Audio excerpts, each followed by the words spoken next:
Bueno, muchachos, buenos días a todos. Hoy es 20 de octubre del año 2022. Son las 10:09 minutos. Vamos a iniciar la clase, el tema hipertensión arterial.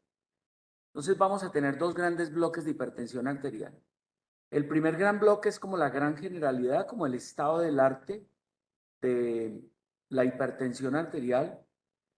Y vamos a tener el segundo gran bloque. Ahí vamos a llegar hasta como la parte general de tratamiento. Y el segundo gran bloque en aras de los tiempos, en aras del tiempo, de la premura.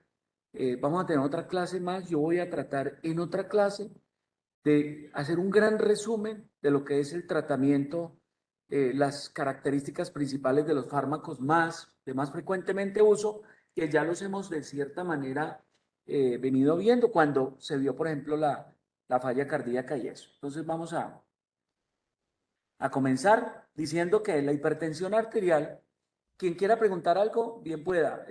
Habla, activa su micrófono y habla y yo paro.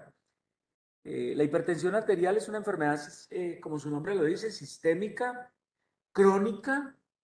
La mayoría de las hipertensiones son crónicas, la mayoría son controlables, multifactoriales, o sea, son múltiples los factores que se tienen en cuenta, la mayoría de ellas idiopática, en donde básicamente el diagnóstico, escúchenme esto por favor, el diagnóstico lo hacemos por la toma adecuada, ojalá varias veces, ojalá con un mapa, monitoreo ambulatorio de presión arterial, con cifras tensionales iguales o mayores a 140/90. Son iguales o mayores a 140/90. Es decir, paciente con 140 ya está hipertenso.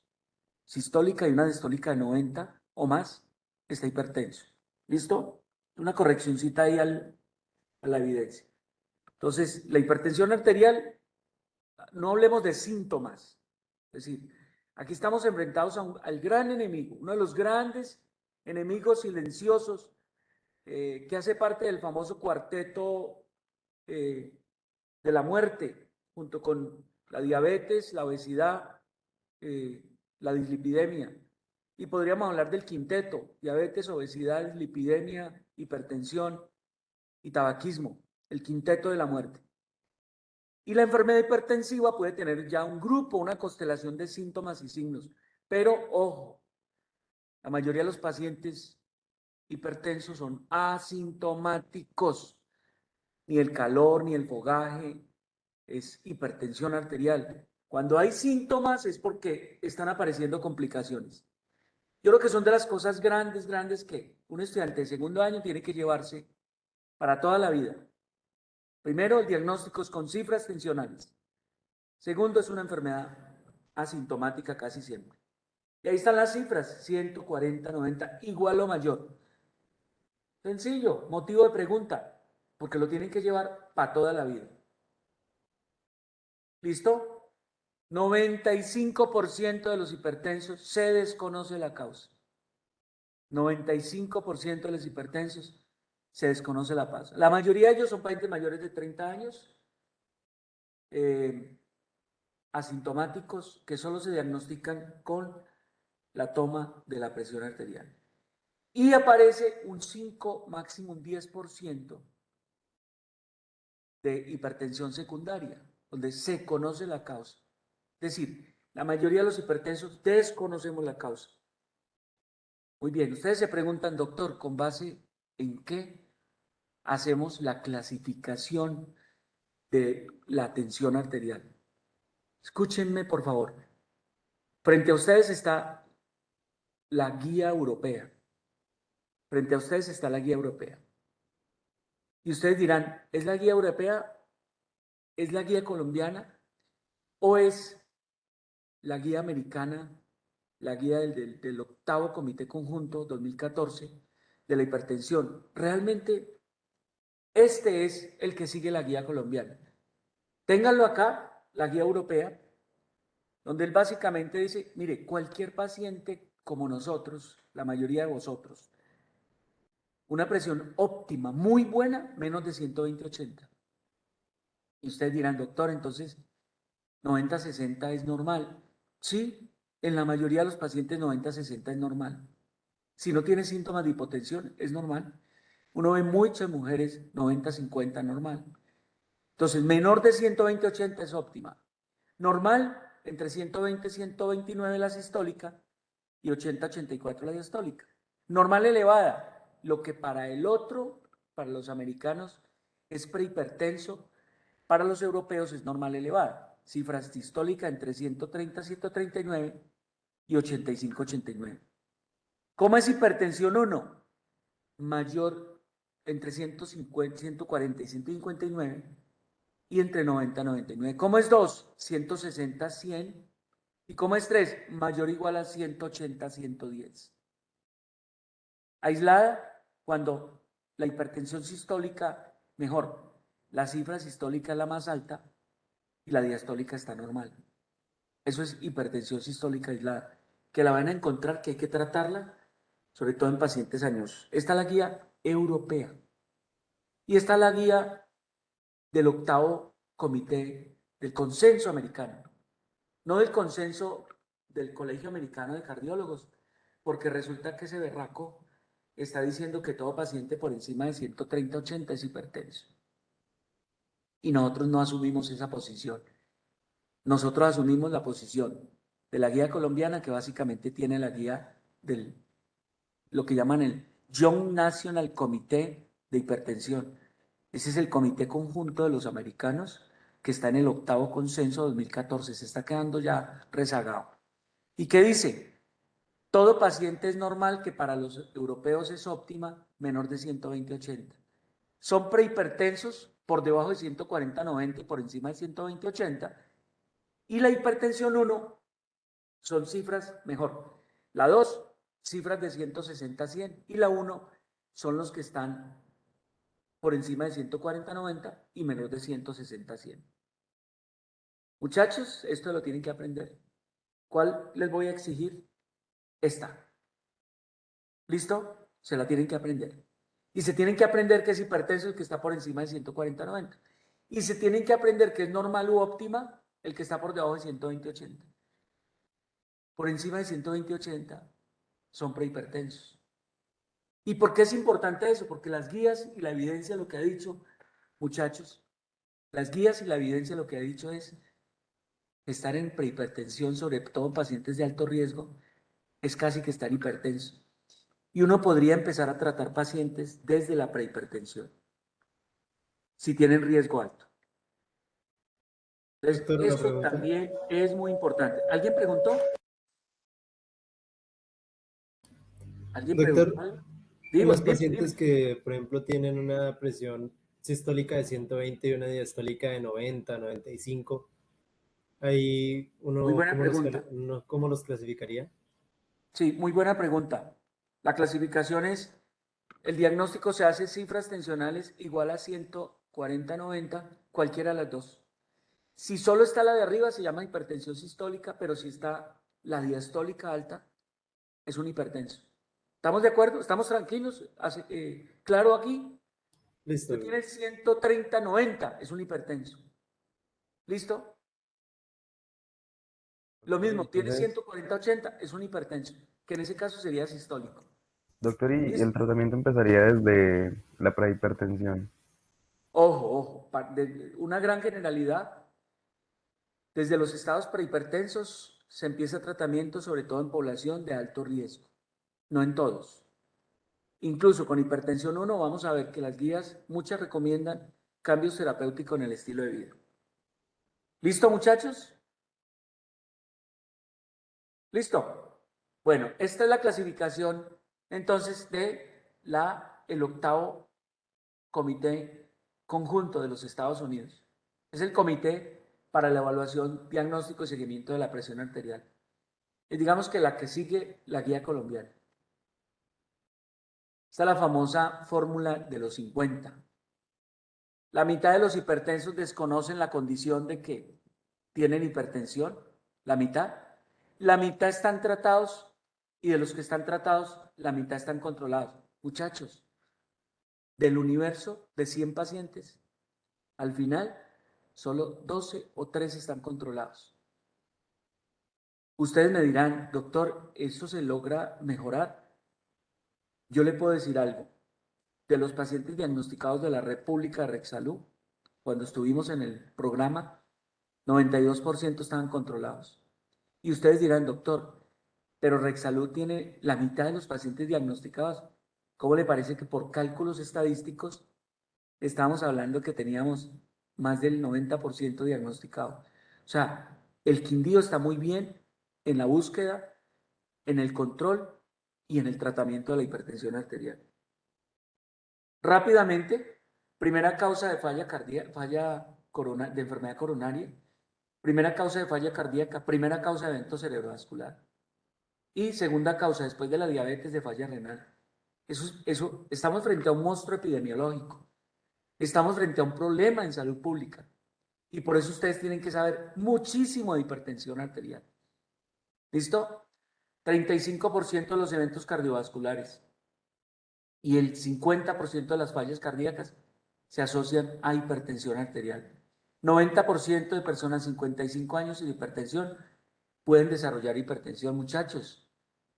De cada 2 personas mayores de 60 años, 1 es hipertenso. 1 es hipertenso. Y si todo el mundo pasara de 80 a 90 años, la mayoría de la gente termina siendo hipertensa. La enfermedad más importante cardiovascular, ojo, 20% de la población es hipertensa. Ustedes dirán, hay estudios en el Quindío. Yo hice un estudio en el 2003, publicado en el 2005. Y ustedes me preguntarán, doctor, ¿cuál es la casuística en el Quindío? 29% de los mayores de 30 años. 29% mayores de 30 años, altísima. Casi el 30% de mayores de 30 años. O sea, 1 de cada 3 es hipertenso en población mayor de 30 años. Es un problema tenaz. Mayor prevalencia en afroamericanos y población negra es mayor. Estos son los reportes del CISPRO, de la base de datos del Ministerio de Salud. Población total, 12%, toda la población. O sea, sumados los menores de 20 y mayores de 20. Toda la población, 12%. Los americanos la tienen casi en el 30%. Los mexicanos tienen una prevalencia muy alta, parecida a los americanos. Muy bien. La incidencia en hombres 30 a 40 años, o sea, por año, están apareciendo 3.3 casos de cada 100 personas, 3 nuevas personas. En mujeres, de cada 100, casi 2. Y aumenta altísima a medida que va avanzando la edad en hombres y mujeres. Muy bien. Factores de riesgo para hipertensión los clasificamos en no modificables y en modificables comportamentales y biológicos. Aquí tenemos los factores de riesgo de la presión arterial. Rápido. Edad, a mayor edad más hipertensión. Sexo, mujeres perimenopáusicas son más propensas a hipertensión. La raza negra es más frecuente la hipertensión. Y la herencia. Tener padre o madre o tío o abuelo hipertenso aumenta la posibilidad de ser hipertenso. Yo les pregunto a ustedes, ¿cuántos de ustedes tienen familiares hipertensos? Y estoy seguro que más de la mitad levantan la mano. Tabaquismo, la prevalencia de tabaquismo en el Quindío, yo la tengo, me dio el 8%. Menos del 8% en la población de riesgo cardiovascular. Pero el tabaquismo aumenta la posibilidad de hipertensión. El alcohol es un factor de riesgo. Se dice que por consumo diario de alcohol puede aumentar hasta en 6.6 milímetros la sistólica y en 4.7 la diastólica. El sedentarismo, en la medida que hay sedentarismo hay obesidad, en la medida que hay sedentarismo hay disfunción endotelial. Factores nutricionales, el alto consumo de sal. Ojo, hay que ser sal sensible. O sea, no toda la gente que consume mucha sal hace hipertensión. Hay que tener sensibilidad al manejo de la sal. Factores psicosociales y sociales, las personalidades tipo A, eso es relativo, ¿no? Ustedes encuentran hipertenso en el relajado o hipertenso en el estresado, ¿sí? O sea, lo encuentran en los dos. Entonces, para que no piensen que es del uno o es del otro. ¿Listo? ¿Alguna pregunta, muchachos? ¿Vamos bien? Si alguna pregunta, con gusto. Entre más obesidad, más disfunción endotelial, más angiotensina, más endotelina, más factor de necrosis tumoral, más sobrecarga al corazón, más cardiomiopatía, más hipertensión, hipercolesterolemia, enfermedad coronaria, diabetes mellitus. 80% de los diabéticos son hipertensos, muchachos. Mecanismo muchos, casi todo mediado por disfunción endotelial. Encima comparten genéticamente características ambos. O sea, aumenta la posibilidad de hipertensión, de diabetes, hipertensión, en la medida en que tengamos familiares hipertensos y diabéticos. Muy bien. Aquí está lo de sal, factores biológicos. Muy bien. Esto me interesa mucho, muchachos. Esto es de los que yo llamo los innegociables, que ustedes se tienen que saber ya desde el tercer semestre de medicina. El control de la presión arterial es resultante de dos variables: el gasto cardíaco y la resistencia vascular periférica. El gasto cardíaco tiene dos grandes variables, que es el volumen latido y la frecuencia cardíaca. Y el volumen latido tiene tres variables, que son la precarga, la poscarga y la contractilidad. La resistencia vascular periférica tiene muchas variables, pero está mediada funcional o estructuralmente por fenómenos de vasoconstricción. Cualquiera de las dos variables que aumente, aparece hipertensión. En el hipertenso esencial, las dos están afectadas. Entonces son cosas grandes que nos tenemos que llevar, como les digo, para siempre. Y esto también debe estar ahí, siempre, disponible, en la punta del genioglós. ¿Y de qué estamos hablando? ¿De qué estamos hablando? Mírense a la parte de abajo, esas dos variables que vimos, gasto cardíaco y resistencia vascular periférica. Y esas dos variables son las que dan hipertensión. Entonces tenemos en la hipertensión factores etiológicos, factores reguladores y factores determinantes. Los factores etiológicos, por un lado, el exceso de aporte de sal. Por otro lado, la reducción del número de nefronas. Por otro lado, el estrés. Por otro lado, la alteración genética. Y por otro lado, la obesidad, perdónenme, y los factores derivados del endotelio. ¿Sí?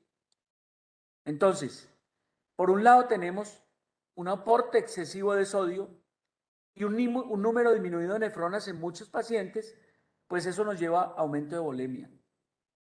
Por otro lado, el estrés nos lleva a hiperactividad nerviosa simpática, ¿cierto? La alteración genética puede condicionar el exceso de renina, angiotensina, aldosterona y viceversa. La alteración nerviosa simpática puede estimular el sistema renina, angiotensina, aldosterona. Los obesos tienen problemas de hiperinsulinemia, tienen problemas de exceso de renina, angiotensina, aldosterona, tienen problemas de disfunción endotelial, tienen problemas de aumento de vasoconstrictores. Y los factores derivados de endotelio, junto con estos otros factores, nos dan muchas cosas. Por un lado, hipertrofia estructural del vaso sanguíneo. Por otro lado, estos factores nos dan constricción funcional. Por otro lado, nos aumenta la contractilidad del músculo cardíaco. Y si usted suma volemia, contracción venosa y contractilidad aumentada, en últimas, me está aumentando la precarga y por el lado de acá me está aumentando poscarga. Resultado final, aumento de gasto cardíaco, aumento de resistencias vasculares periféricas. Esto, muchachos, lo deben tener muy claro para toda la vida. Para toda la vida. Muy claro para toda la vida. ¿Listo? Muy bien. Otra vez, gasto cardíaco. En estadios iniciales del hipertenso recién diagnosticado se puede mantener normal. Se relaciona inicialmente con hiperactividad simpática y la frecuencia cardíaca como un factor de compensación podría estar aumentando para aumentar gasto cardíaco y mejorar esas resistencias vasculares periféricas. Pero si usted le suma que tiene una poscarga alterada y que tiene una estimulación nerviosa reiterada, en últimas vamos a tener pacientes con hipertrofias cardíacas, sobre todo por resistencias vasculares periféricas aumentadas. Hay factores determinantes de la hipertensión arterial esencial, como es eso del vaso periférico, que tiene problemas de distensibilidad, tiene problemas de resistencia, tiene problemas de impedancia, tiene problemas a nivel central de trastorno en la geometría ventricular. Y en últimas, ustedes lo que ven, ese vaso periférico mantiene constreñido y las resistencias vasculares periféricas aumentadas, como también lo evidencia esta diapositiva. Los pacientes hipertensos, sea primarios o secundarios, tienen una resistencia, hiperactividad, vasoconstricción, hipertrofia de la túnica media, y eso ocasiona mayor resistencia para la contractilidad miocárdica. Y esta diapositiva nos resume un poco ese equilibrio que se tiene que mantener entre factores presores y factores depresores en el hipertenso, en el paciente obeso, en el paciente diabético, en el fumador, en el paciente que tiene disfunción endotelial. En últimas, todos estos factores presores se están superponiendo a los factores depresores o vasodilatadores. Entonces los pacientes tienen angiotensina, norepinefrina, o sea, catecolaminas, vasopresina, endotelina, tromboxano A2, neuropéptido Y, aldosterona, vasopresina, aumento del volumen intravascular, hiperactividad simpática, lo tienen aumentado. Y todo lo protector está disminuido. Óxido nitroso, bradiquinina, prostaglandina, sobre todo la prostaciclina, está disminuido. Esto juega en favor de factores que aumentan resistencia vascular periférica y que van aumentando gasto cardíaco. Pero el sistema nervioso simpático opera como un mecanismo, digámoslo así, de regulación de la presión arterial. ¿Y qué tenemos, muchachos? ¿Qué dice la literatura con respecto a uno de los mecanismos más rápidos, expeditos para el control de la presión arterial, como son los vasoreceptores? Los pacientes hipertensos tienen un problema de baja sensibilidad de los vasoreceptores. Se vuelven sordos. Y ese paciente tiene problemas de ajustar la presión arterial y permanentemente tiene una hiperactividad simpática mediada por vasorecepción y mediada por centro vasomotor. En últimas, rigidez, aterosclerosis en grandes y pequeñas arterias son las que perpetúan con el tiempo el daño del paciente hipertenso. Por un lado, entonces, tenemos receptores en la carótida, en el callado aórtico, en la bifurcación, que debe ayudar al control cortical hipotálamo vulvar medular a través del vago, que se opone al simpático, y a través del vago baja la frecuencia cardíaca, pero a través del simpático aumenta el volumen cardíaco y aumenta frecuencia cardíaca y aumenta resistencia. En últimas, una disminución en la acción del vago y una hiperactividad del simpático me ocasionan aumento del volumen cardíaco, aumento de la resistencia periférica, resultado final, hipertensión arterial. La mediación catecolaminérgica, la mediación sistema renina, angiotensina, aldosterona, en últimas, lo que nos hace es mucho más daño. Disminuir la excreción de sodio, disminuir el flujo sanguíneo, disminuir la tasa de filtración glomerular. Entonces los pacientes en el inicio de la hipertensión arterial logran mantener gasto cardíaco, incluso aumentándolo, cambian los patrones hemodinámicos. Después aparece un gasto cardíaco que se eleva compensando, pero termina fallando, y ahí es donde aparecen los pacientes con falla cardíaca. Esos pacientes en últimas, hay una disminución de la distensibilidad, tanto del vaso como cardíaca, y hay una hipertrofia vascular periférica.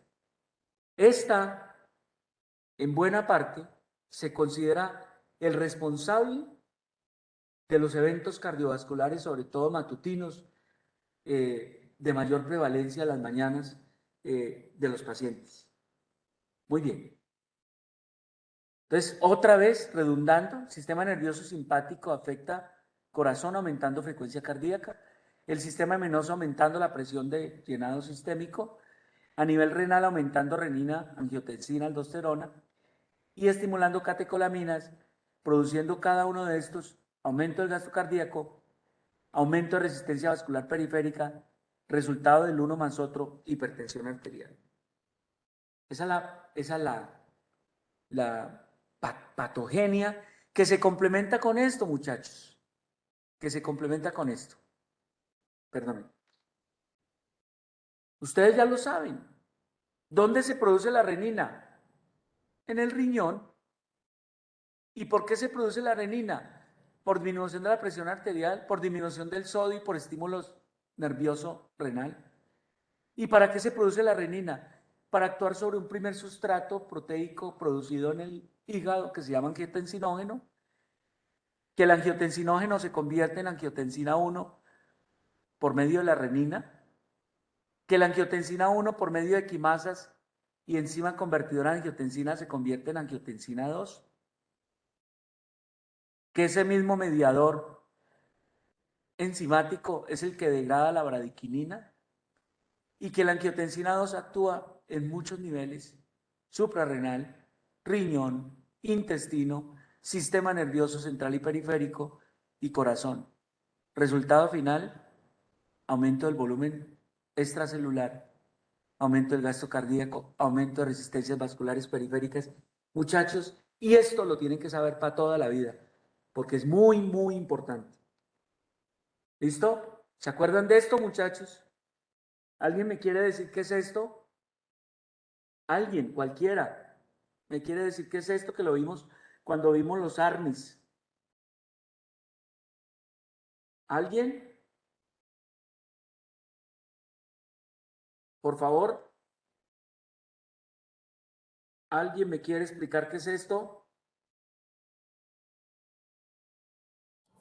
Doctor, ¿no era que iba haciendo que los péptidos natriuréticos eran una forma del corazón para defenderse ante la respuesta de renina y pues al inhibir los inhibidores de el, ¿cómo se llama? De Por ahí lo que no me por acuerdo ahí en va este la momento cosa. cómo se llama, uno protegía el corazón. Listo, por ahí va la cosa. ¿Quién más, Juanjo? ¿Alguien más? Y eso es la neprilicina, que lo que hacía era Eso, inactivar los péptidos, eso. ¿Y por los qué se dice degradaba, que, por los qué se degrada. dice que es promiscua? Que ¿Por los qué se dice que es desactivaba a todos, promiscua? porque actuaba sobre todos y no específicamente Claro, sobre... actúa sobre presores y vasodilatadores. Por eso es que los inhibidores de neprilicina, como el sacubitril, no es suficiente. Por eso hay que combinarlos con bloqueadores de angiotensina para que sirvan.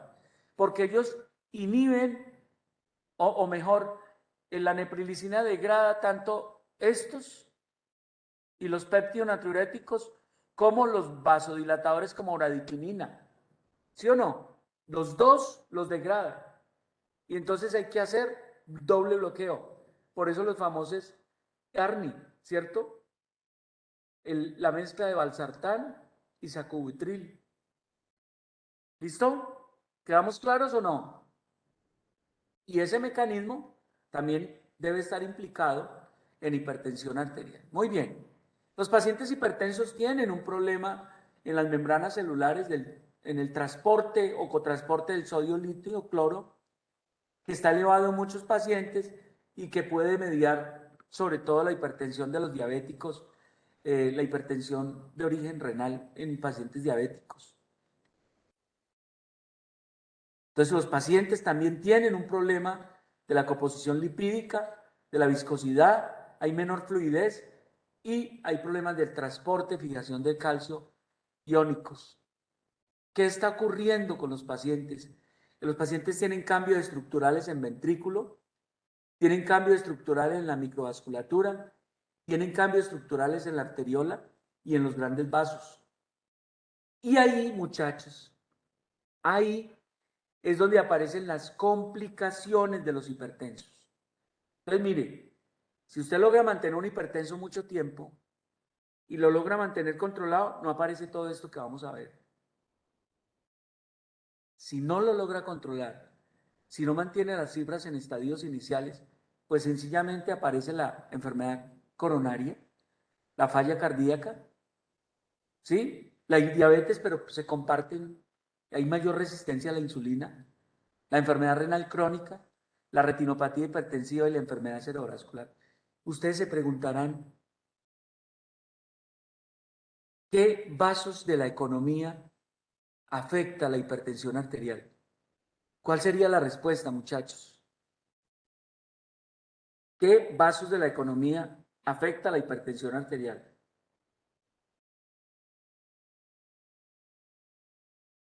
Unos, pocos, todos.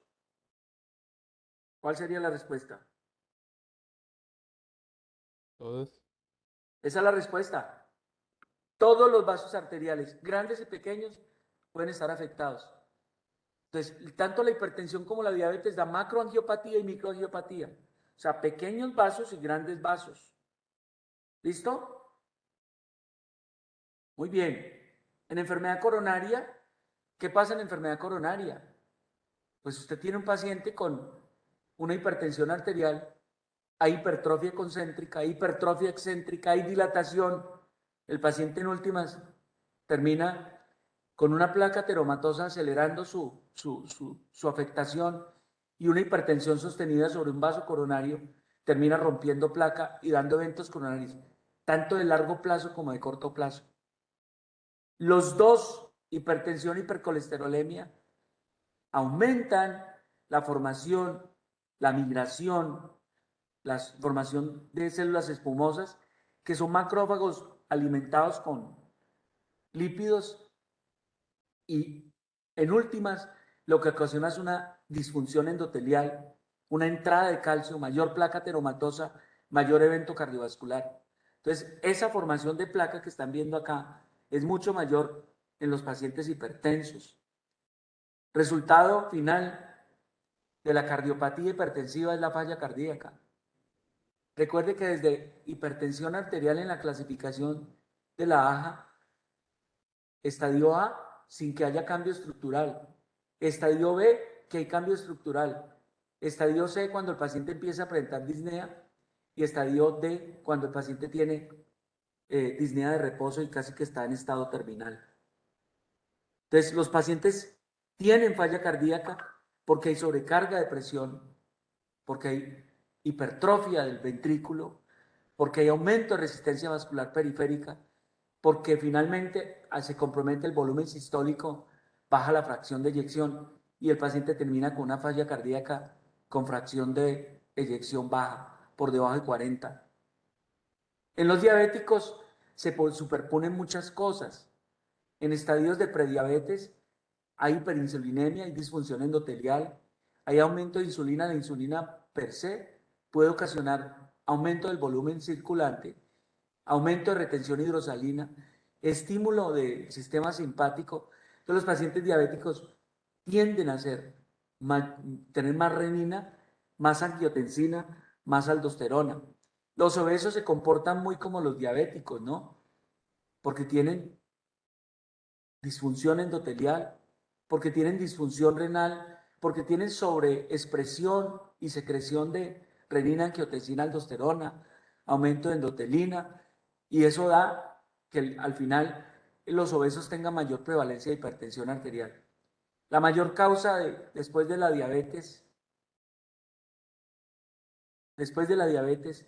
la insuficiencia renal, es la consecuencia de la hipertensión arterial. Esos pacientes hacen cambios, primero de aumento de lesión ateromatosa, aumento de remodelado vascular, obstrucción arteriolar aferente y deferente, activación de renina, angiotensina, aldosterona, vasoconstricción con retención de agua y sal, lesión de la nefrona distal, y los pacientes diabéticos hacen glomerulosclerosis, aumento de la volemia, el resultado final, elevación de la presión arterial. O sea, el diabético per se se vuelve hipertenso. A nivel del vaso de la retina no es la excepción. Los pacientes por la hipertensión sostenida hacen aumento de la esclerosis, hacen aumento de engrosamiento de las paredes, hacen necrosis y depósitos fibrinoides de la pared del vaso, y la retina es quizás el primer órgano en sufrir los daños de la hipertensión arterial. ¿Y cuáles son esos daños? Lo que usted está viendo acá, muchachos. Hay un vasoespasmo coronario, hay un aumento del brillo de los vasos, hay una alteración en la relación arteria-vena, se vuelve 1:3, o sea, mucho más gruesa la vena, mucho más delgada la arteria. Pueden aparecer hemorragias como las que ven acá, pueden aparecer exudados como los que ven acá, en estadios 4 de retinopatía. Puede haber papiledema como este paciente que tiene papiledema, tiene neovascularización, tiene hemorragias. Eso es un estadio muy avanzado de una retinopatía hipertensiva, muchachos. En enfermedad cerebrovascular no es la excepción. En el cerebro hay lesiones ateromatosas, hay lesiones vasculares, hay aumento de moléculas de adhesión, hay efectos protrombóticos, hay debilitamiento de la pared, puede haber tanto trombosis como hemorragias y embolismos también. Enfermedad cerebrovascular es muy frecuente en el paciente hipertenso, y cualquier vaso del cerebro donde afecte produce expresión clínica.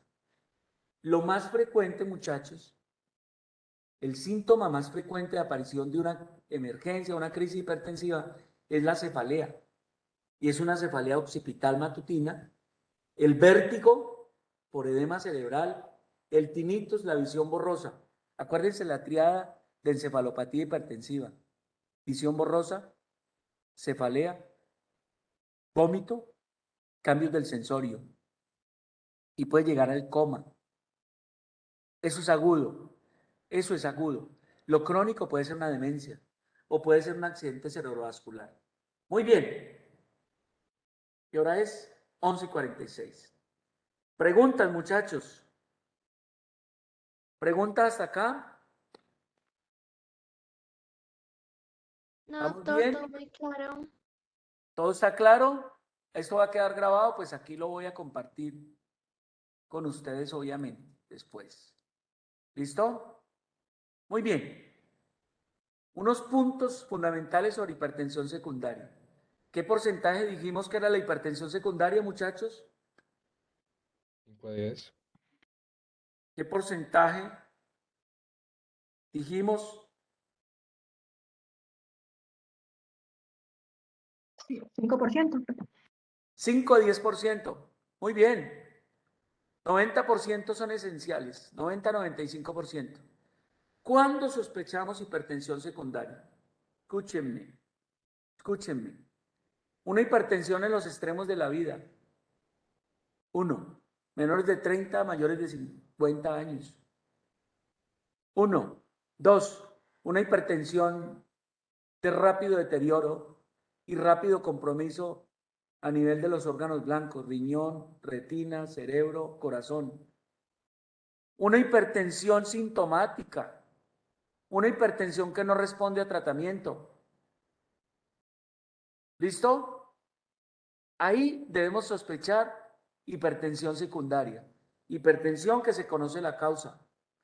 Y aquí está la prevalencia de esto. Miren, muchachos, si ustedes me preguntan, doctor, ¿cuál es la causa más frecuente de hipertensión en todas las poblaciones? Yo les diría que la primera de ellas podrían ser los medicamentos. ¿Cuáles? ¿Saben cuáles, muchachos? ¿Saben cuáles medicamentos dan hipertensión? 1. Anticonceptivos. 2. Los vasoconstrictores. La oximetazolina que usan para el afrin de la nariz. 3. Los descongestionantes que usan para la gripa, fenilefrina. ¿Sí? 4. Cocaína, anfetaminas. 5. Los corticoides. 6. Ciclosporina. ¿Se me queda alguno? Yo creo que no, ¿no es cierto? Entonces, esa es una de las primeras causas en todas las poblaciones. Pero si son niños, muchachos, en niños, la hipertensión de origen parenquimatoso, no vascular, es la más frecuente causa en los niños. Lo que ustedes llaman las glomerulonefritis, ese niño que viene hinchado, con edema general, le toman la presión, está alta. Eso se llama la glomerulonefritis postinfecciosa. ¿Sí? La postestreptocóxica. Esa es la causa más frecuente en niños. Y la nefrosis de cambios mínimos, la glomerulonefritis de cambios mínimos, que llaman la nefrosis lipoídica. Son las causas más frecuentes. Cualquier afectación renal, llámese glomerulonefritis, que es síndrome nefrítico nefrótico, puede dar hipertensión, muchachos. Pero tengan en cuenta esto. En los extremos de la vida, neonatos o viejitos, las causas frecuentes son las vasculares, lo que llaman la estenosis de la arteria renal congénita o la estenosis por aterosclerosis del paciente viejito. Las otras son causas endocrinas. ¿Cuáles? El hiper e hipotiroidismo, los dos dan hipertensión arterial. El feocromocitoma es muy raro. Yo tengo un caso, uno, y lo hice hace poquito, le diagnostiqué hace poquito a un auxiliar de enfermería que trabaja conmigo. Me hizo un feocromocitoma. ¿Sí? La coartación de la aorta, sospecharla cuando, congénita, hipertensión arriba e hipotensión abajo, pulsos diferenciales, aumento de la masa arriba y disminución abajo. Esa es sospecha de hipertensión y soplo, un soplo sistólico. Muy bien. Miren, niños menores de 12 años, enfermedad del parénquima renal, la coartación de aorta. Adolescentes, enfermedad del parénquima renal, la coartación. Jóvenes, las glomerulonefritis y la displasia fibromuscular en la mujer. Adultos, la apnea obstructiva del sueño, el Cushing, la enfermedad del parénquima renal, la enfermedad renovascular aterosclerótica y los más viejos, más enfermedades ateroscleróticas vasculares, las enfermedades del parénquima, la falla renal crónica y la enfermedad tiroidea. Medicamentos, mírenlos ahí, fenilefrina, oximetazolina, anticonceptivos, anfetamina, cocaína, la ciclosporina y los esteroides. Ah, muchachos, los antiinflamatorios no esteroideos, sobre todo los de primera generación, los que no son ciclooxigenasa selectivos, diclofenaco, ibuprofeno, naproxeno, todos pueden elevar la presión arterial y pueden afectar el riñón por el sistema mediado prostaglandínico. Muy bien, la causa más común de hipertensión secundaria es de origen renal, tanto parenquimatosa como vascular. Y en el riñón tiene dos formas, la renovascular, la que yo les dije en los extremos de la vida, estenosis de la arteria renal, y parenquimatosa, cualquier glomerulopatía, cualquiera, muchachos. Ustedes no han visto renal, pero van a ver que es una patología muy frecuente también. Las glomerulonefritis primarias, las glomerulonefritis secundarias, las glomerulonefritis del lupus, las glomerulonefritis de la diabetes, las glomerulonefritis por las drogas, las glomerulonefritis posinfecciosas. Eso no se lo van a aprender, sino como cosas grandes, grandes, grandes, no con particularidad. La coartación de aorta ya se la mencioné. La hipertensión del embarazo es una causa de hipertensión secundaria, la famosa preeclampsia. La hipertensión de origen endocrino, tanto el hiper como el hipotiroidismo producen hipertensión. Los dos dan hipertensión. El hiperaldosteronismo, el Cushing por aumento de corticoides también da hipertensión. Y aquí está, de origen endocrino, el Cushing, mediado por estrógenos, anticonceptivos las enfermedades tiroideas. En los diabéticos, ya lo había mencionado al principio, y otros tumores productores de andrógenos y estrógenos que producen, obviamente, pueden producir hipertensión con algunos rasgos que dan obviamente los andrógenos y los estrógenos, como el hirsutismo y esas cosas. El aldosteronismo primario, que es más raro que el secundario, es más frecuente el secundario, por ejemplo, por hepatopatías y eso, y el primario por hiperplasia renal, los adenomas suprarrenales, perdón, pero es muy raro. El síndrome de Lite, el síndrome de Bantre, ustedes no van a buscar en general hiperaldosteronismos primarios en los pacientes, los buscan secundarios, porque esto es raro. La hipertensión mediada por mineralocorticoides, tanto el hiperaldosteronismo primario, la hiperplasia adrenal primaria, raro, muy raro. Los tumores de ováricos o los tumores productores de aldosterona son raros. La hipertensión mediada por catecolaminas, el feocromocitoma también es raro. El feocromocitoma es raro, pero hay que buscarlos, sobre todo en esos pacientes que hacen crisis hipertensiva, que la hipertensión aparece de nuevo en personas jóvenes con crisis hipertensivas, ¿sí? Palidez, sudoración, ansiedad, parecido al hipertiroidismo, pero en este caso es por catecolaminas. Aquí está, cefalea, taquicardia, sudoración, temblor, hay que sospechar feocromocitoma. Pérdida de peso, hiperglicemia, vasoconstricción, hay que sospechar feocromocitoma. Muy bien. Bueno, vamos bien, ¿no es cierto? Hagamos el pare. Vamos bien, muchachos. ¿Están ahí todavía? ¿No están dormidos? Doctor, Cuéntenme. aquí estamos. ¿Todavía están animaditos o no? Sí, doctor. Bueno, muy bien. Vamos a abordar el paciente. Ya hicimos un recorrido por la etiología, por la clasificación, por la etiopatogenia, por la hipertensión secundaria, por cómo es que ocurren los daños, las complicaciones. Ahora vamos a ver el paciente, que muchos de ustedes lo han visto en semiología ya.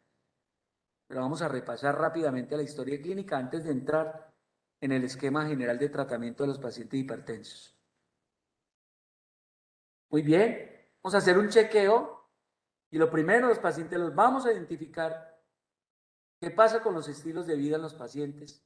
En la anamnesis y dos órdenes concomitantes que puedan estar ayudando a identificar las causas. Esa identificación de causas de la hipertensión la tenemos que buscar tanto en la clínica como en los paraclínicos. Siempre en la evaluación, en el examen físico, en la anamnesis previamente, tenemos que evaluar si el paciente tiene daño o no tiene daño en órgano blanco. ¿Listo? Y esto se nos dificulta porque estamos en presencia de una enfermedad silenciosa, hace parte del cuarteto, quinteto mortal, que a veces se dificulta el diagnóstico, aunque un tensiómetro lo tiene uno en cualquier parte, que es lentamente progresiva, que es asintomática y solo sintomática después de 10 a 20 años, que puede tener alteraciones funcionales y que los síntomas son inespecíficos. Uno pudiera decir que la hipertensión complicada es otra gran imitadora porque puede parecer con muchas cosas. Un infarto agudo del miocardio, una angina, una falla cardíaca, un cambio de la visión, un trastorno en la memoria, un cambio en la micción, unas palpitaciones, pueden ser la expresión de que está dañándose un órgano blanco, un órgano diana. Y entonces en la anamnesis también tenemos que interrogar si el paciente tiene antecedentes familiares de hipertensión, cuánto tiempo de evolución tiene la hipertensión, cuál es la historia personal, si han aparecido signos o diagnósticos de enfermedad vascular en cualquier nivel, cómo le ha ido con los antihipertensivos, si toma medicamentos que puedan modificar o pueden interactuar con la presión arterial y qué otros factores de riesgo asociados tiene, porque ahí es muy importante para el enfoque y el manejo integral del paciente. Bueno, muchachos, esto también lo saben ya porque ustedes desde primer año toman la presión arterial. Y vamos a ver algunas consideraciones rápidas y es motivo de pregunta, para que lo tengan ahí. Es motivo de pregunta. Un estudiante de cuarto semestre de medicina tiene o debe, mejor tiene, que estar en la capacidad de tomar una excelente presión arterial. Y para eso tenemos que tener un equipo calibrado. Y ustedes dirán, ¿cuál es el mejor equipo? ¿Qué han leído, muchachos? ¿Cuál es el mejor equipo para la toma de la presión? ¿Qué dice la evidencia con respecto a los equipos para tomar la presión arterial? ¿Qué creen ustedes, muchachos? Escucho. Escucho opiniones.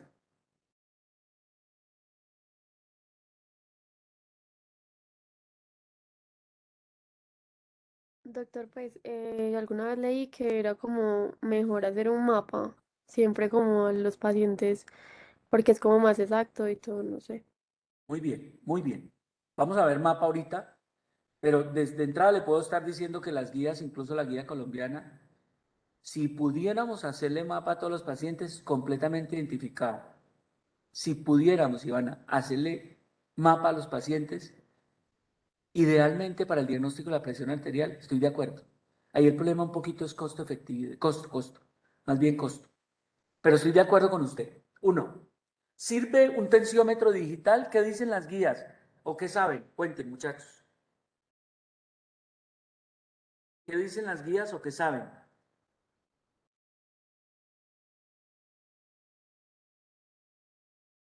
¿Sirve un tensiómetro digital? Escucho.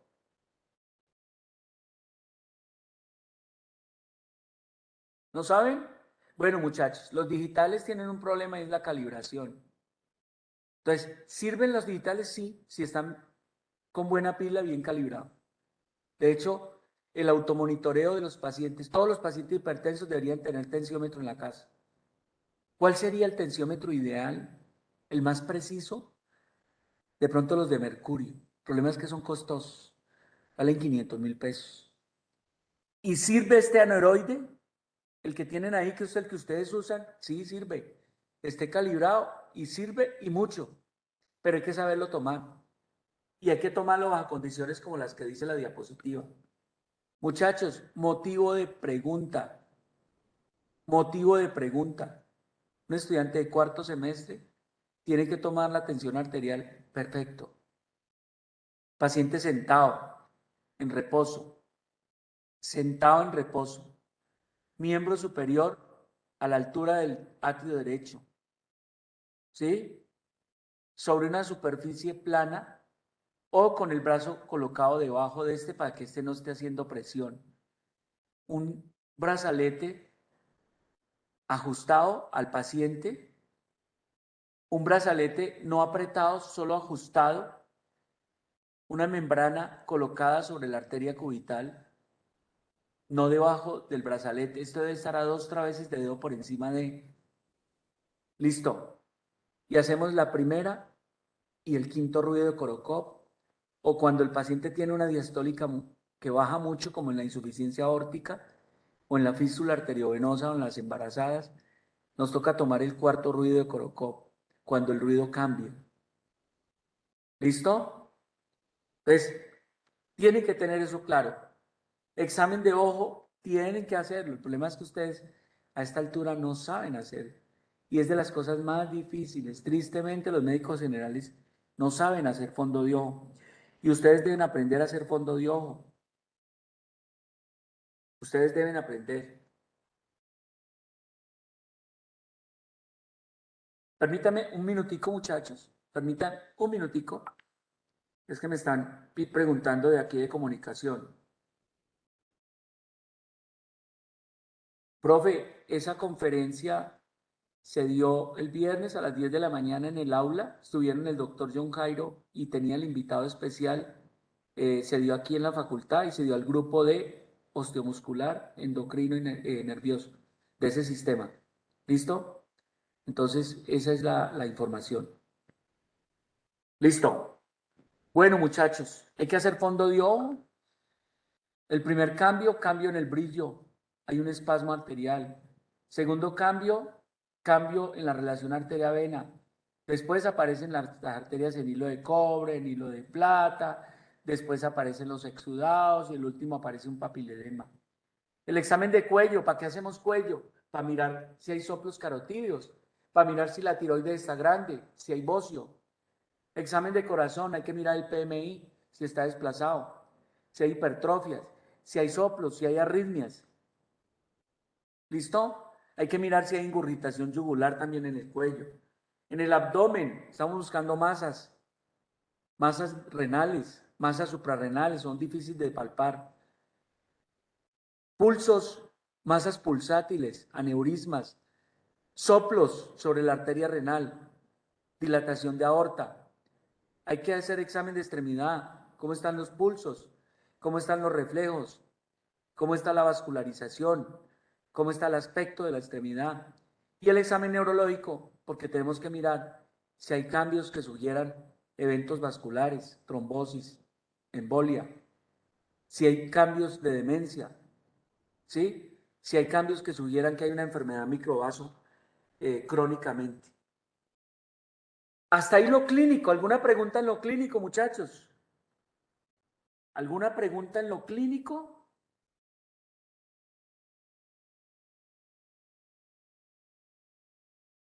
Bueno, muy bien.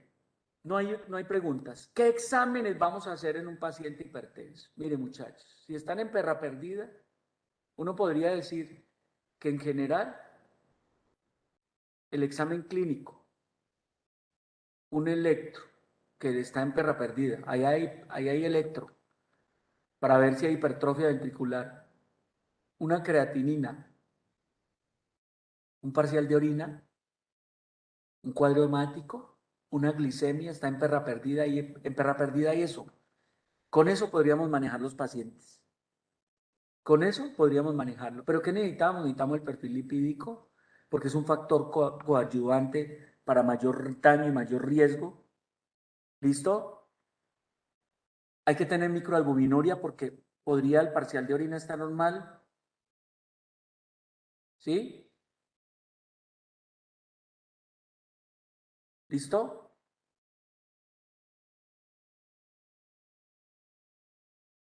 La microalbuminuria nos sirve para ver el primer signo de daño renal. Aparece microalbuminuria, después medimos proteinuria. ¿Listo? La radiografía de tórax si la podemos hacer. Y definitivamente necesitamos ojalá un ecocardiograma cuando el paciente tiene más de 5 años de evolución. Ahí están los exámenes. Ahí están los exámenes. El perfil tiroideo no le niega a nadie. A veces no está en perra perdida. ¿Sí? Bueno, ahora ya se consigue más fácil un perfil tiroideo en perra perdida. Listo. Si podemos tener electrolitos, los medimos. Si pudiéramos tener electrolitos, medir el potasio, el sodio. Si sospechamos feocromocitoma, tomamos metanefrinas libres, tanto en plasma como en orina. O podemos medir catecolaminas en orina y plasma. Si sospechamos Cushing, podemos medir cortisol y ojalá secuencial. Y aquí está el mapa. Entonces, ojo, si pudiéramos tomarle a todos los pacientes mapa y hacer diagnóstico con mapa, el mapa es que le ponen a un paciente un monitor y le ponen el tensiómetro y él toma la presión 24 horas seguidas o hasta 2 días, si queremos. Eso es lo ideal, muchachos. Eso es lo ideal. ¿Listo? Entonces, utilidad en todos, más en la famosa hipertensión de bata blanca, el paciente que se asusta por ir con uno. Entonces uno lo manda con un mapa y de ahí el mapa le dice si es hipertensión de bata blanca o no. Le dice qué está pasando con la presión arterial en la noche. Muchachos, los hipertensos, antes de ser hipertensos, tienen variación del ciclo normal de la presión arterial. La presión arterial debe bajar en la noche, 10-20 milímetros de mercurio. Lo primero que ocurre es que no empieza a bajar antes de volverse hipertenso. Ojalá pudiera uno tomarlo y eso aumenta el riesgo cardiovascular de los pacientes. ¿Listo? Eso es el mapa. Tienen que tener descenso nocturno. Muy bien. Aquí cumplimos el objetivo macro de este encuentro que tenemos. Tomen aire profundo, muchachos. Tomen aire profundo. Bueno, muchachos, entonces vamos a ver el tratamiento. Vamos a ver el tratamiento de lo grande. Vamos a ver las cosas grandísimas. Ustedes dirán, venga, toda esta carreta, ¿de dónde sale? Toda esta carreta, ¿de dónde sale? Y ustedes tienen que tener en el radar, cuando hablemos de hipertensión, esto que les voy a mostrar acá. Lo primero, las guías, el comité, el que les mencioné, el 8º comité de consenso americano de hipertensión. Ya llevan 8, 2014. Las guías AJA 2017, las guías europeas 2018, las guías NICE, que son las inglesas, 2019, las guías de práctica clínica se quedó sin actualizar desde el 2013, pero la verdad usamos muchas cosas de esa guía colombiana, de hecho es la guía para nosotros, y el consenso colombiano de hipertensión, publicado en la Sociedad Colombiana de Cardiología en el 2018, que es, digamos que asume cosas como de una mezcla de lo europeo y lo americano. Muy bien. Grande, bajar la presión arterial en 10 milímetros de mercurio y la sistólica y la diastólica en 5. Vamos a prevenir, muchachos. Escúchenme, por favor, y esto lo ven bien. Vamos a prevenir. Ay, ¿qué pasó acá? Disculpen. Vamos a prevenir hasta un 35% el ACV, hasta un 20% la enfermedad coronaria, hasta un 40% la insuficiencia cardíaca y hasta un 10 a 15 todas las causas de mortalidad. Muy bien. ¿Qué es lo primero que tenemos que asumir en todos los pacientes? Los cambios terapéuticos en el estilo de vida. ¿Y cuáles son esos grande? Restringir la sal. Mire, no comer sal es bajar la sal por ahí a 2 a 3 gramos diarios. La comida de por sí ya tiene sal. Bajar el índice de masa corporal a menos de 25 kilogramos metro cuadrado y a bajar el perímetro de los hombres y mujeres. Ojo, qué pena esas cifras, me faltó actualizarlas. Son menos de 94 en hombres y menos de 88 en mujeres. Aumentar el consumo de frutas, verduras, comida mediterránea. Aconsejar a dejar de fumar a los que fuman. Y los que toman trago, ojalá lo consuman moderadamente.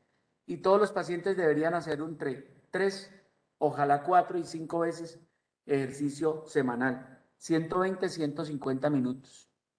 Muy bien. Hasta aquí lo grande en recomendaciones no farmacológicas. Y el manejo farmacológico, ojo con lo que les voy a decir. Recuerden que la tensión arterial es la resultante del gasto cardíaco por la resistencia vascular periférica. Y nosotros podemos actuar con muchos antihipertensivos en cada una de ellas. En el gasto cardíaco tenemos los betabloqueadores. Digamos que los betabloqueadores no selectivos, alfa y beta, como el carvedilol, actúa en los dos lados. Los calcioantagonistas, recuerde que no son los no dihidropiridínicos, sino los dihidropiridínicos. Amlodipino es el calcioantagonista por excelencia, que sí baja el gasto cardíaco, o sea, mejora el gasto cardíaco. Los diuréticos que tienen efecto pre y post, tanto en el gasto cardíaco como en la resistencia vascular. Y la resistencia definitivamente están los IECA, esto es con C, los ARA2, los alfa bloqueadores, los agonistas alfa, los calcioantagonistas, sobre todo los dihidropiridínicos, que tienen más acción periférica, ¿sí? Nifedipino, irradipino, amlodipino también tiene acción periférica. Los diuréticos que tienen efecto vasodilatador todos, los simpaticolíticos y los vasodilatadores, como la hidralacina. Pero vamos a ver cuáles usamos definitivamente. Bueno, ahí también están los ARNI, ¿no? Estarían en los dos. Los ARNI, la mezcla valsartán, sacubitril, están los dos. Bueno, muchachos, este panorama lo tienen que tener porque es una manera de hacer terapéutica con base en toda la etiopatogenia de la hipertensión. Entonces, por un lado decimos, miren, arriba están las variables volumen, minuto, resistencia vascular periférica. Y debajo de esas variables están todo lo que controla lo uno y lo otro. Ya lo vimos, no lo voy a repetir. No lo voy a repetir. Lo voy a utilizar como esquema para simplemente decir dónde va actuando cada droguita. Vamos a actuar acá en precarga con diuréticos. Tenemos básicamente los tiacídicos, tenemos la indapamida y tenemos los diuréticos de asa como la furosemida. Aquí, en todo lo que tiene que ver con el simpático, los betabloqueadores, ¿cierto? Que también nos estarían actuando sobre la parte de la contractilidad miocárdica y eso. En resistencia vascular periférica tenemos los calciantagonistas, verapamilo, amlodipino, nifedipino y quizás los fármacos que actúan casi que en todo, que serían los IECAS, los ARA2 y los ARNI. ¿Listo? Grande, grande, grande. Estamos viendo grandes generalidades. También aquí, produciendo bloqueo simpático central, estaría la clonidina y la alfa-metildopa. Digamos que tienen indicaciones ya muy precisas. Clonidina en hipertensos, refractarios, renales crónicos y alfa-metildopa prácticamente las embarazadas. Muy bien. Escúchenme esto que va a ser motivo de pregunta. ¿Qué buscamos? ¿Qué buscamos? Tener la presión por debajo de 140/90. Tener la presión arterial por debajo de 140/90. Esa es la meta, muchachos. Si ven guías, hay variaciones. Hay variaciones. Si el paciente tiene compromiso de órganos blancos, es mejor tenerla un poquito más abajo. Se lo voy a dejar como grande generalidad. Si son muy añosos, mayores de 80 años, por debajo de 150/90, incluso hasta 160, muy añosos.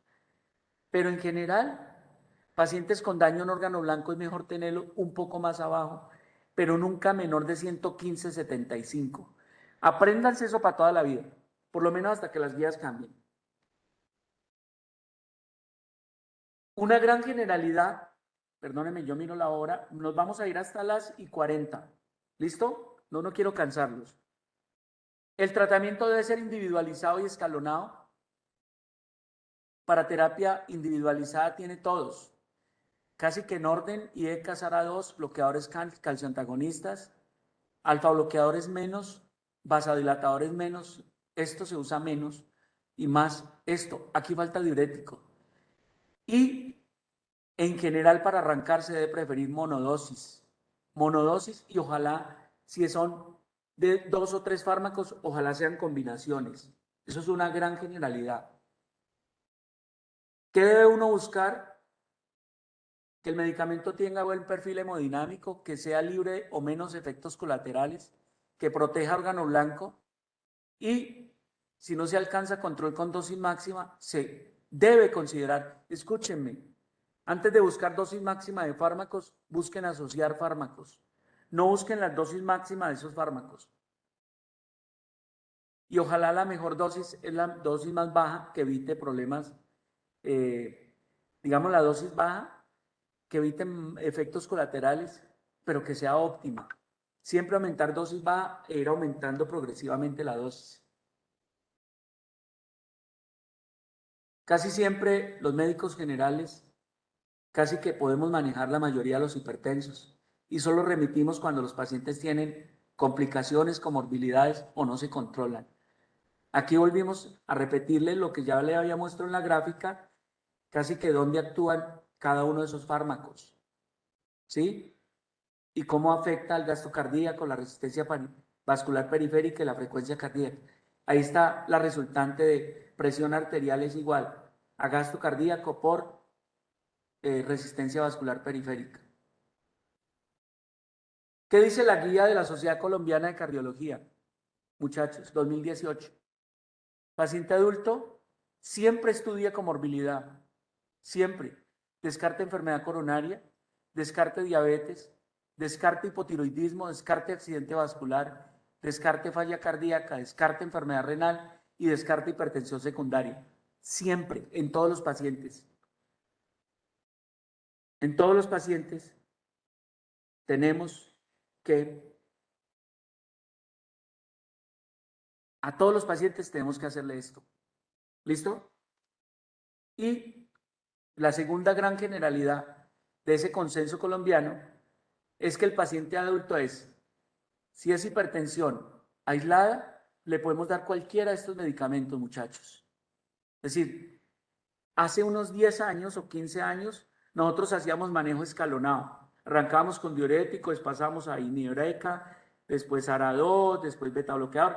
No, ahora digamos que usted puede arrancar con un diurético tipo tiazida, indopamida, clartalidona, los tres son muy buenos, con un inhibidor ECA o ARA2, acuérdese que este se da en caso de que este sea intolerante, con un bloqueador de los canales de calcio, un beta bloqueador. Cualquiera es bueno, cualquiera. Y el tratamiento combinado debe ser escalonado para evitar incremento de riesgos, complicaciones derivadas de la terapia. Eso es un gran universo, muchachos. ¿Listo? Muy bien. Grande. Guías europeas, 2018. Muy parecido al mismo tiempo de la colombiana, del consenso colombiano. Aquí están las guías europeas y la publicación en la revista Hypertension. Cosas muy grandes. Ojo, se recomienda iniciar tratamiento farmacológico en pacientes con estadios 2 o 3, o sea, de la clasificación europea. En la clasificación a nuestra sería la 2, mayores de 160 a 100. Todos esos pacientes arrancan con tratamiento farmacológico. Si el paciente tiene un estadio 1, idealmente recomendaciones de cambio terapéutico en el estilo de vida, porque es posible que se normalice la presión con eso. Pero si tiene un riesgo, un estadio 1, ojo, si un estadio 1 y el riesgo es bajo moderado, sin evidencia de órgano blanco, sí. Después de un tiempo de cambios terapéuticos, 3 meses, no mejora, hay que agregar un antihipertensivo. Para los pacientes con estadio 1, pero tienen riesgo alto, hay que arrancar con antihipertensivo. La clase de evidencia es 1 y los niveles de evidencia es A, muy bueno. Para los pacientes mayores hipertensos, mayores de 80, arrancar con tratamiento antihipertensivo y cambios terapéuticos en el estilo de vida. Presiones sistólicas mayores de 160. Acuérdense que toleramos hasta 160, pero si está en más de 160 hay que hacer tratamiento intensivo. Para los pacientes menores de 65, ¿sí? Que estén en buena forma. Sí, es decir, hacemos tratamiento farmacológico y cambios del estilo de vida si son este tipo de pacientes. Si los pacientes son prehipertensos en la clasificación nuestra, en normal alta en la clasificación europea, se puede considerar tratamiento farmacológico si tiene enfermedad cardiovascular establecida. Ya les había dicho, muchachos, yo le puedo dar a un paciente prehipertenso, renal crónico, un inhibidor ECA a dosis baja, para manejarle un poquito más bajo la presión y hacerle protección renal. Aquí está la gráfica que básicamente resume lo que estábamos diciendo. Todos los pacientes grado 2, grado 3 deben recibir tratamiento inmediato farmacológico. El objetivo es control en 3 meses. Ojo, paciente en estadio 3, yo no espero 3 meses. Yo espero 1, 2 semanas y voy haciendo cambios. Este paciente no debe esperar. Estos pacientes sí esperan 3 meses. Pacientes con estadios 1 de bajo riesgo, tratamiento no farmacológico, sino si tiene bajo riesgo. Si tiene alto riesgo, hay que empezar con tratamiento farmacológico. Yo tengo un paciente hipertenso 1, con enfermedad coronaria, le doy droga de entrada, incluso puedo arrancar con un beta bloqueador, un IECA, que son muy apropiados para la enfermedad coronaria también. Aquí está, de otra mejor forma, prehipertensión o presión arterial normal alta, que es por debajo de 140/90, pero por encima de 130/85, cambios terapéuticos en el estilo de vida, y si tiene riesgo alto, dele medicamento. Hipertensión 1, cambios terapéuticos en el estilo de vida. Si no mejora, tratamiento farmacológico. Si tiene riesgo alto, tratamiento farmacológico de entrada. Y los estadios 2 o 3, droga de entrada. Droga de entrada. ¿Listo?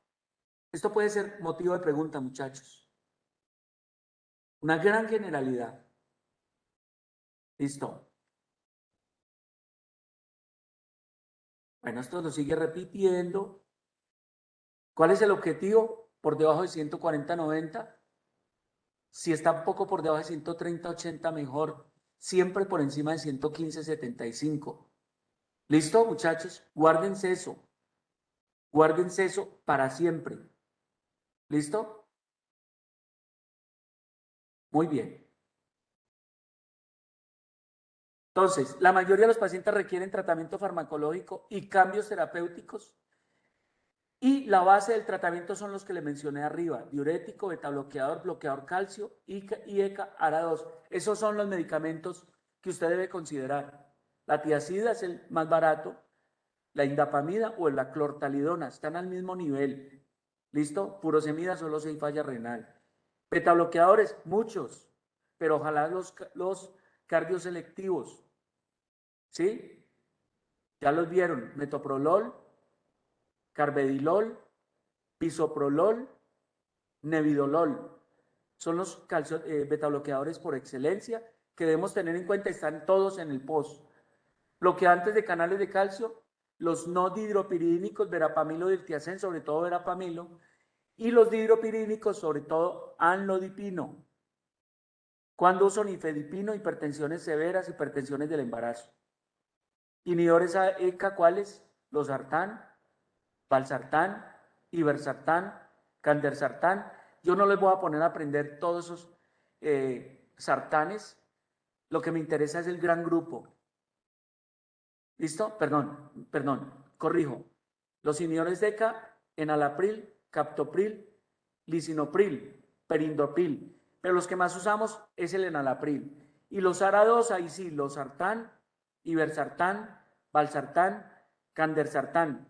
¿Sí? O sea, no los voy a aprender, pero lo importante es que sepan de los grupos grandes. Muy bien. Recomendaciones. Generalmente se requiere más de un antihipertensivo para controlar el paciente. En la adición de antihipertensivos se buscan clases terapéuticas diferentes. Yo no puedo dar enalapril y captopril, por ejemplo. Yo no puedo dar enalapril más losartán. No se pueden combinar IECA ARA2, uno de los dos. Se debe usar combinación inicial en los que lo requieran. Es mejor en una sola pasta varios medicamentos. Y hay suficiente evidencia de combinar betabloqueador con IECA ARA2, diurético y calcioantagonista. Se pueden combinar. ¿Listo? No recomendar sistemáticamente la mezcla de betabloqueador más diurético. No sistemáticamente. Pero son muchos pacientes los que reciben esa combinación. Muchos, metoprolol, hidroclorotiazida. Si el paciente puede recibir indapamida, que no está en el post, ese no está en el post. Es el ideal para combinar con un betabloqueador. Y no se recomienda el bloqueo IECA ARA2. Aquí están las mezclas.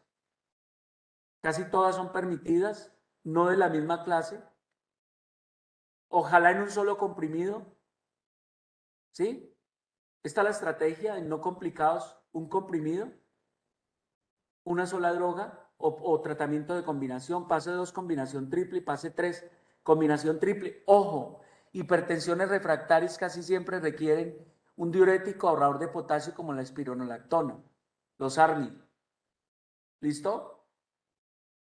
Aquí está, iniciamos con IECA, con ARA2, con betabloqueador o con diurético. Luego, la combinación en hipertensión resistente, combinamos espironolactona. Es la principal indicación de la espironolactona. ¿Sí? Bueno, y tener en cuenta la comorbilidad y cuáles serían los fármacos de elección. Eso también podría ser una pregunta de examen, muchachos. Guárdelo ahí. Listo. Pacientes con hipertrofia, cardiopatía hipertensiva y ECARA2 y betabloqueador son los ideales. Pacientes con aterosclerosis, calcioantagonistas. Paciente con microalbuminuria, los bloqueadores de renina también sirven. En pacientes con accidente cerebrovascular, cualquier agente que reduzca la presión arterial. En infarto agudo, definitivamente todos los que bloquean renina y los betabloqueadores. En angina de pecho, bloqueadores de los canales de calcio. En insuficiencia cardíaca, IECA-ARA2, betabloqueador, ARMI más diurético. Fibrilación atrial, medicamentos que controlen la respuesta ventricular, como los betabloqueadores y los calcioantagonistas no dihidropirídicos como verapamilo. En enfermedad renal crónica, los betabloqueadores, los diuréticos o los IECA también podemos dar. Hipertensión sistólica hilada, diurético más amlodipino, este sería el ideal acá. Síndrome metabólico, ideal IECA-ARA2, calcioantagonistas. Diabetes mellitus, lo mismo, los bloqueadores del sistema renina-angiotensina. En embarazo, la metildopa, ya le dije, y los calcioantagonistas, como el nifedipino. Y en raza negra, diurético o calcioantagonista. Bueno, voy a terminar con lo siguiente, muchachos. Voy a terminar con lo siguiente. Voy a pasar voy a terminar con esto. Voy a coger los 3, 4 o 5 grupitos más y las características más importantes de eso. Entonces, diurético tiacídico, ya lo vieron. Mecanismo de acción, natriuresis, reducción de volemia y vasodilatación. Eso es lo que tienen que aprender. Indicación, son primera línea en todos los pacientes. ¿Sí? Sobre todo sensibles a sal, pues que en general son todos. Efectos colaterales dependientes de su acción, hiponatremia, hipocloremia, hipocalemia, hiperuricemia, ¿no es cierto? Hipercalcemia, intolerancia a la glucosa, pero esto es con dosis muy altas, por encima de 50 miligramos de hidroclorotiazida. Pancreatitis muy rara, trombocitopenia rara, pero hay que tenerlo en cuenta. Precauciones y contraindicaciones, pacientes con gota porque aumenta el ácido úrico. Y los pacientes diabéticos y dislipidémicos, porque a dosis alta pueden aumentar los triglicéridos y dar resistencia a la insulina, pero a dosis altas. Esa es la gran generalidad de un diurético tiacídico. Ojalá ustedes se supieran eso. Betabloqueador, mecanismo de acción, disminución del gasto cardíaco, mejora el consumo del oxígeno, puede producir vasodilatación, pueden bajar resistencias vasculares periféricas y eso. Indicaciones, hipertensos más diabetes, hipertensos más embarazo, hipertensos, se me olvida qué es esto, crisis hipertensiva, hipertensión portal, síndrome coronario, arritmia y falla cardíaca. Esa es la principal indicación. Con comorbilidad, pero puede ser de entrada en muchos pacientes. Efecto colateral en los no selectivos, broncoespasmo. En los que no tienen efecto, tienen solo efecto beta, pueden producir aumento del Raynaud, pueden producir bloqueo bradicardia y pueden producir impotencia y depresión. Precauciones porque producen aumento de refractariedad en la conductancia B, EPOC y asma, enfermedad vascular periférica, impotencia, síndrome metabólico. No se pueden retirar súbitamente. Y ECAS, entonces, mecanismo de acción, inhibición de enzima convertidora angiotensina, disminución de la angiotensina 2 con vasodilatación, disminución de aldosterona, natriuresis, regulación del sistema simpático, aumento de bradiquinina, vasodilatador mixto y mejora sensibilidad a la insulina. Indicaciones, todos los hipertensos, crisis hipertensiva, nefropatía diabética, nefropatía no diabética, falla cardíaca, enfermedad coronaria. Efectos colaterales, neutropenia muy rara, RAS es raro, lo más frecuente es la tos, 30% de los pacientes. Angioedema, no tan raro, sobre todo cuando se mezcla con alcohol, trastornos del gusto, hepatotoxicidad muy raro y anomalías fetales cuando se usa en embarazo captopril puede producirlo. Precauciones en embarazo, lo ideal es no darlo. Enfermedad renal avanzada, se debe ir pensando en cambiarlo. Cuando el potasio está alto porque aumenta toxicidad. Asma EPOC, no hay una explicación clara tampoco en eso. Y estenosis pero bilateral de la arteria renal, no unilateral. ARA2, mecanismo de acción muy parecido, bloquea angiotensina y angiotensina 2, vasodilatador mixto y puede activar los PPAR gamma y mejorar sensibilidad y la insulina. Indicaciones similares a la IECA. Todas estas indicaciones son para los ARA2 también. Efectos colaterales, no afecta el metabolismo de bradiquinina, entonces no produce tos.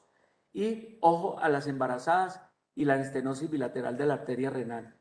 Bloqueadores de los canales de calcio, mecanismo de acción, bloquea los canales de calcio L dependiente, reducción de la entrada de calcio a la célula, reducen resistencia vascular periférica, bajan gasto cardíaco y tiene una modesta acción diurética, los dihidropiridínicos. Indicaciones, hipertensos aislados, hipertensos de los viejos, hipertensos de raza negra, emergencia hipertensiva, yo puedo usar sobre todo nifedipino o verapamilo en emergencia hipertensiva y los hipertensiones del embarazo. Efectos colaterales, se acuerden, el estreñimiento es el efecto común, más común del verapamilo sobre todo. El famoso flushing por vasodilatación de la cara y las precauciones dependen de esto que estábamos hablando acá, ¿cierto? Eso es, sobre todo en bloqueos. Alfa bloqueadores, mecanismo de acción, bloqueo de receptores alfa 1, postsináptico, efecto vasoconstrictor e inhibición de la secreción de catecolaminas. ¿Listo? Está la prazosina, por ejemplo. Indicación, hipertenso y prostatismo, hipertenso y dilipidemia, hipertenso y diabético, hipertenso y hipertrofia ventricular izquierda. Efectos colaterales, producen mucha hipotensión, producen mucha somnolencia, producen adinamia, pueden dar taquicardia de rebote, pueden dar cefalea por vasodilatación y tiene efecto de primera dosis. Ojo con eso. ¿Listo? Vasodilatadores, el minoxidil es el típico que se usa cada vez menos. Mecanismo de acción es un vasodilatador arterial. Indicación solo en hipertensión grave, no más. Acuérdense que el minoxidil principalmente para pacientes con caída del cabello. Efecto colateral, retención de líquidos si le sale más cabello al paciente. Precaución y contraindicación, usar con diurético y tauricador para disminuir los efectos colaterales. Últimos, creo, agonistas alfa 2 selectivos, básicamente es clonidina y metildopa, inhiben la liberación de norepinefrina postsináptico. Usos principales en urgencia y en emergencia hipertensiva y la metildopa en las embarazadas. Es la droga junto con el nifedipino que podemos usar en embarazadas. Efectos colaterales muchos, sedación, resequedad de boca, estreñimiento. Y con la metildopa sobre todo sedación, somnolencia, depresión y problemas incluso de la potencia sexual. Precauciones, evitar suspensión brusca porque puede haber rebote severo. ¿Listo, muchachos?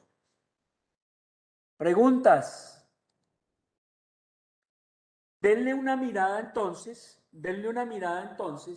a las generalidades del tratamiento. Denle una mirada a las indicaciones grandes de entrada de tratamiento, de iniciar tratamiento, a medicamentos y comorbilidades cuando, y lo que yo les digo, vea, si ustedes se aprendieran esto último que les dije, muchachos, creo que al final del camino es lo mínimo que se deberían aprender. Entonces, la próxima clase que hago yo, voy a coger todos los grupos, pero voy a tomar lo fundamental de cada grupo. No nos da para ponernos a particularizar mucho en cada grupo. Lo grande. Eso es lo que vamos a hacer. ¿Preguntas para terminar? Muchachos, No, preguntas. doctor, muchas gracias. Creo que es un tema muy importante haberlo dejado suelto, ¿no es cierto, muchachos? Es un tema muy importante. La clase les va a quedar grabada cuando se la suba a mi plataforma de YouTube, se las comparto para cuando la quieran ver. ¿Listo? Bueno, no hay preguntas, muchachos. Vamos a parar entonces, a dejar de grabar.